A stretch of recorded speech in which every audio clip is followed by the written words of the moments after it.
Hi, John. Wednesday, still, 6th May 2013. I'm just giving my private investigator, Graeme Aylett, a call, and then I'm sending off a letter to the Auckland Central Police Station customer service manager, Tony Geldenhuis. I've gone full circle back on him again with the letter from email from Detective Sergeant Dennis Culverwell. Gave me an email today at 6 AM to go back to Tony Geldenhuis. You see, they're walking away from it. It's too hard. It's too tough. So I'm going to ring Graeme Aylett, get ready to go and seize their property, and then call the lawyer as well. Here goes. Hope so. I hope so.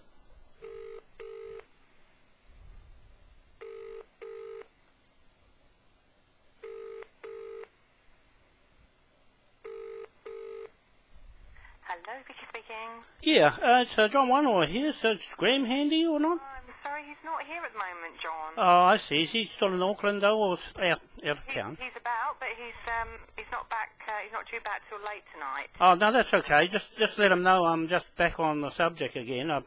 On the Cook Street property, right. And the police have gone full circle, and I've got the complaint in now because they complained about me being there, and but now it's coming to a full-blown complaint that the police authority has told them to fix it up.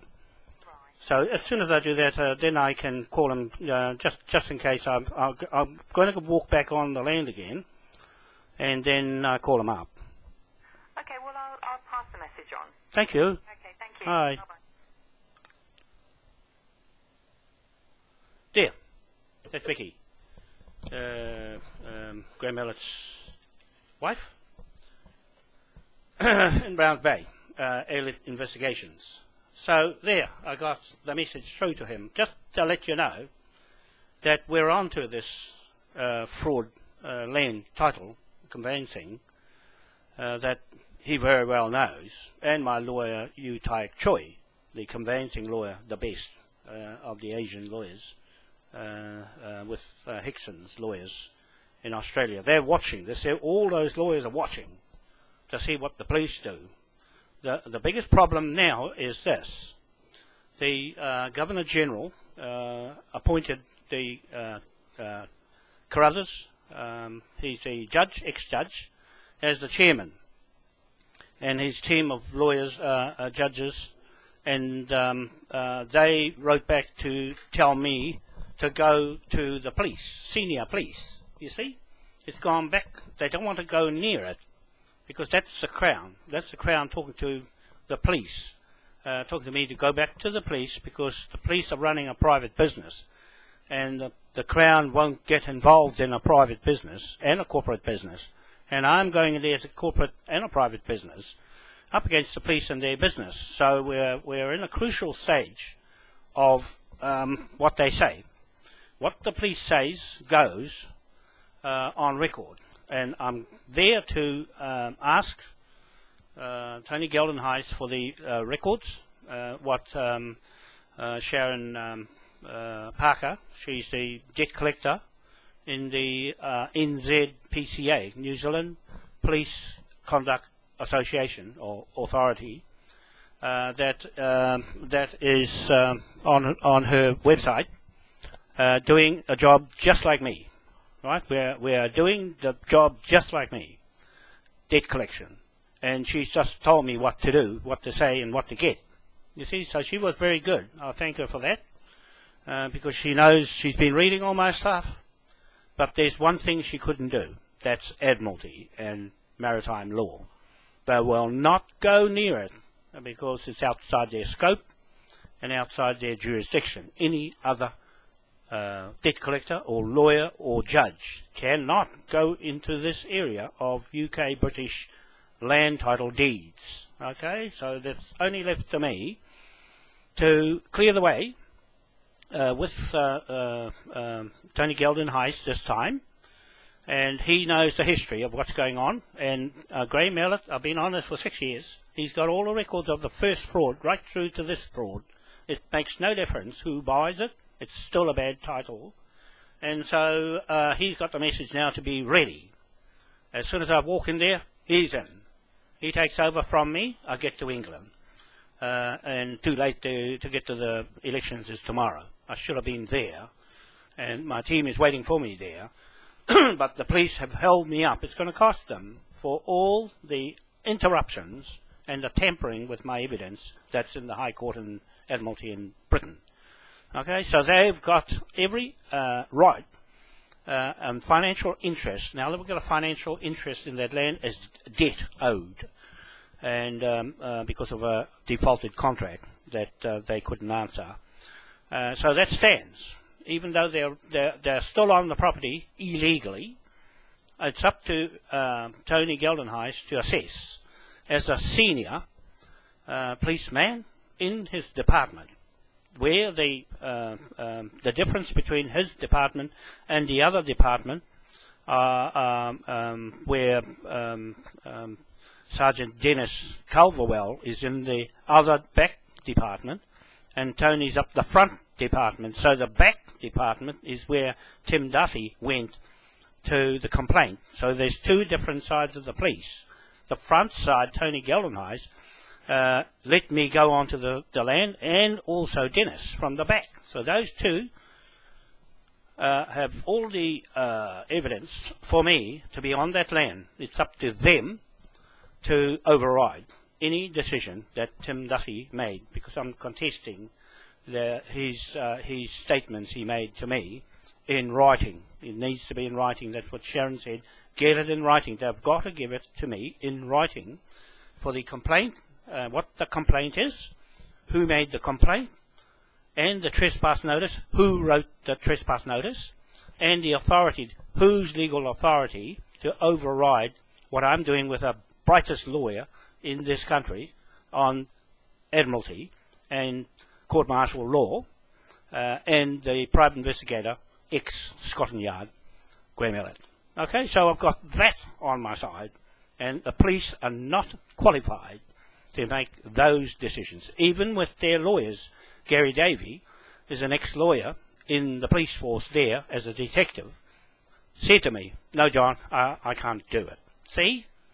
He's walked off from him because he won't go near it. Now, Dennis is hightailed it out of the way, and he doesn't want to get involved too, but it's too late. The bill is on their names. Okay, everybody in the police force, the whole police force, that Tim Duthie and Detective Senior Sergeant, Private Investigator, Criminal Investigator Aaron Pascoe committed the whole police force, the whole 15,000, 13 or 15,000 to the bill.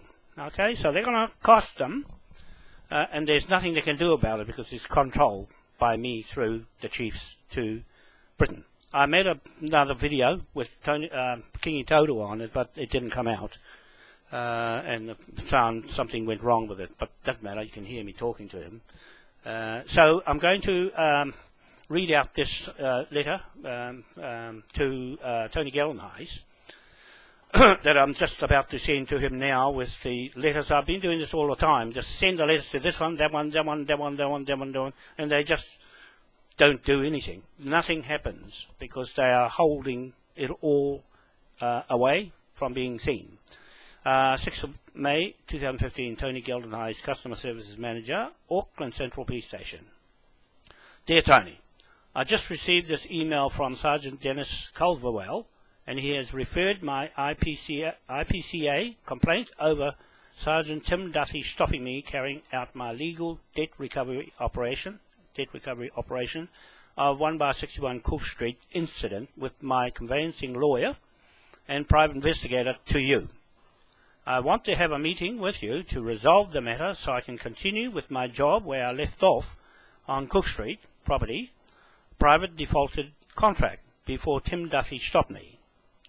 I have been directed by NZPCA debt collector Sharon Parker what to do, and that I require what I require from a senior officer in your Auckland Central Police Department to give me the documents I require to complete my complaint against Tim Duffy with my QC lawyer and private investigator, and then go and seize the property as required under the Commercial Contracts Acts. I am complying with that no one else can tamper with. I am following the law of mortgage fraud conveyancing land titles that has occurred over my chief's British UK title land, and completed the investigations to allow me to legally go back on the property where I was when Tim Duffy came there. He should have known why I was there, and that it's a private defaulted contract that he should have stayed out of, as Gary Davey, ex-lawyer in your department as a detective, said to me. He stay out of contract with me. Tim got himself into a contract with me without knowing what the consequences are, and that he was used by the land conveyancing lawyers to cover their fraud. Now I need to see evidence of Tim Duffy, legal authority in writing, his authority to stop me in a private commercial land contract that is ongoing, on the record here and in British courts and government.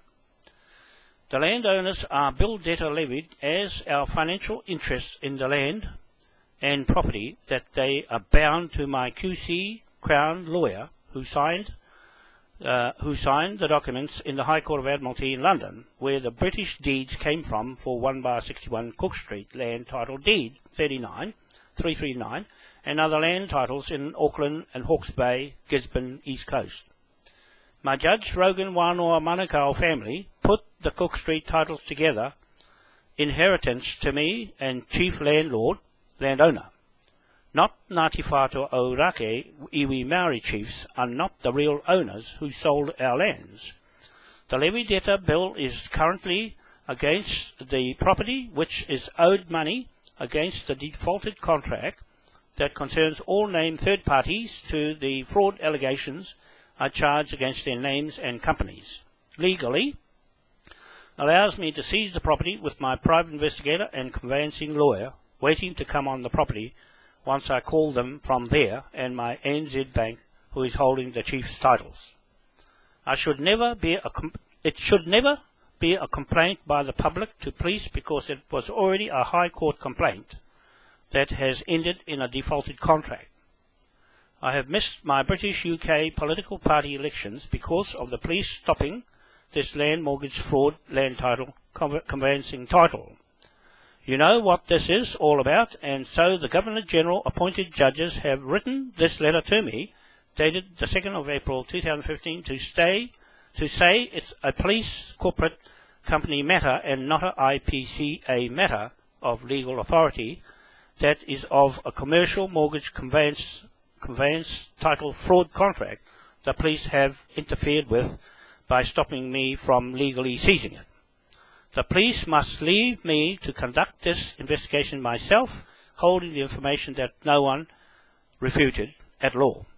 So I need you to let me finish it off as intended. I will wait to meet you tomorrow, as what IPCA is saying, and NZPCA has told me what to ask for. I already gave to Sergeant Dennis Culverwell. I now give to you what NZPCA and IPCA have got and are watching my progress. I have the British watching me too, as this is a British UK deed title. We are talking about that a LINZ Australian title corrupted, and no lawyer or judge can handle why the New Zealand government is standing aside because they didn't cause the problem that is escalating in costs that is controlled from the British courts and my chiefs. I just spoke to the main chief at Waitangi Taurua, who called me to see why I am still here and not in Westminster. He signed the documents with the other chiefs that gave me the mandate to go there, but I can't go without sorting this land out back to the British courts and government who put the titles together. Only I, as the surrogate King of England, can do this job, and just want to show them how I am being treated as a royal person with the true titles here from my chiefs. All I want to do is go back and carry on with all I want to do is go back and carry on.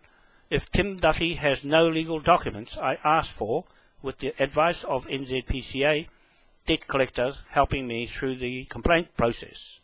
I have a large audience of witnesses watching what I do and supporting me in Britain, UK online. I await your confirmation of the meeting with you or authorised senior officer, as the IPCA says in their response. It has held me up from the 12th of March 2015 when I served the last of 3 affidavits on the landowners, our chiefs' intentions to seize the land back because of the fraud that has occurred, and the landowners' lawyers are the fraud mortgage conveyancing criminals. I accuse of corrupting my British UK my hapu land title, native land title, is my truth that no one has counterclaimed is now at an end. I wait for a meeting tomorrow with you on the specialist wait for a meeting tomorrow with you or a specialist financial fraud investigation officer, now that it's an official recorded complaint. You will notice I am using King William IV pound notes as levy debtor instruments over 1/61 Cook Street property as my legal authority to print the Maui King William pound notes against the criminal fraudsters linked to the British UK land authorities in partnership with me and my chiefs. That phone call between the main chief of Te Tii Marae in Waitangi, King Toda, called me, is on YouTube today. Regards, John Wanoa. Okay, and the documents that go with it. So there you go. I just want to make sure this video goes before I put it on YouTube. The other one didn't work. And went silent, something happened. Why that happened, I don't know, but I'll fix it up. So there you go. I've got to call my lawyer and then go on to the land block after seeing Tony Geldon Highs to clear the way because they made a mistake. Tim Duffy made a bad mistake of stopping me going on that land block. It's none of these business as a third party complaint outside of his jurisdiction to be there in the first place after I'd issued notices to clear them out off the land. Okay? So that's just normal debt collection ahead of the complaint. I got a complaint that's backing off that complaint because it's got in the road of a commercial private contract lien. Okay? Commercial liens are the subject matter of a serious nature of fraud that the police are involved in as a third party and can't get out of the contract. They're locked in it because of Tim Duffy and Aaron Pascoe locked them into contract with me and my corporate companies and private companies, locked their police companies, the whole 28 of them, and everybody else linked into the fraud, Doug Rickard Bell, in the first fraud, and then to the next fraud, and the next fraud. Okay? And that's the way it's going. Other than that, I'll just cut it off here now, before it gets too long. And I've just been talking to my secretary, Jamie, so she'll be with me next week. I'll give her a few days off, and can help me to pack things up. Okay? Ready to move. Ready to go. Okay, thank you very much. We'll see you later. John Wanoa, Auckland, New Zealand. Bye for now. Switch it off first. I've got that many things on my desktop. There we go. I think I've covered everything. Yeah, totally. Okay, so this one to you, Tony Geldon Hayes, if you're watching all my videos, there's plenty of them now. They'll be there for life. And I can pick them up anywhere to back me up. Okay, I put them there on purpose to back me up at any stage of the process on record. Did anything get in the road, then I've got it's on Facebook, and it's easy to blow it up online and read in the courts. Okay, so we just go in there with a laptop. If we can put the court together, and that's it. Okay, so everything's in place. I need to have writing statements from you, and for Tim Duffy, his authority, to do what he did to me. It's very, very bad to be treating me like this when you find what I'm doing and who I am and where I'm going to save this country and Britain. Okay? Bye. See you later.